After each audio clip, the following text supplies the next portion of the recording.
Hi guys, good morning. So for today's video is hindi muna ako babakbak dahil ako ay makikipag-date. Dahil sa totoo lang is meron akong bagong susubukan na delivery app kaya mag-a-apply ako for today's video. So bali pa lang, kailangan mo din pala munang gawin is mag-download ka ng WeMove driver apps tapos mag-sign up ka lang doon and maghanap ka ng schedule na available bago ka pumunta sa office nila. So ayun nga, andito ako ngayon sa head office ng WeMove dito sa Makati. So sa mga nagtatanong kung saan ba matatagpuan ng WeMove, pwede nyo naman siyang i-Waze or i-Google Map.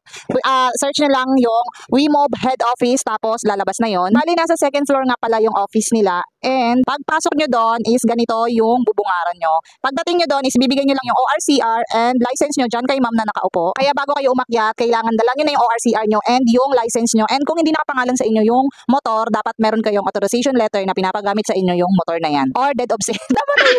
Or deed of sale. And guys, pwede rin pala yung non-pro dito pero after 3 months kailangan daw pro ka na. And after nga mabigay dun kay ma'am is proceed ka na dito sa orientation room. So bali kasi ito, malalaman nyo na rin naman yung mga sasabihin ko pag pumunta kayo sa orientation kaya hindi ko na iisa-isahin. So bali yung mga importante na lang. So yun, pagdating nyo dyan is ipapaliwanag sa inyo ni sir yung naka-purple kung ano yung mga benefit na makukuha ng rider. And pag ngayon kayo nag-apply and makapagbiyahe, ngayong buong October is 0% commission. Bali walang ikakalta sa inyo si Wimo. O kita mo naman yung saya ni kuya, diba? Grabe yung ngiti niya doon. And guys, may insurance din si Wimo para sa ating mga rider, which is may option ka naman kung gusto mong kumuha or hindi. So bali itong papel na pinipirmahan ko is kontrata ito para maging presidente ako ng Wimo.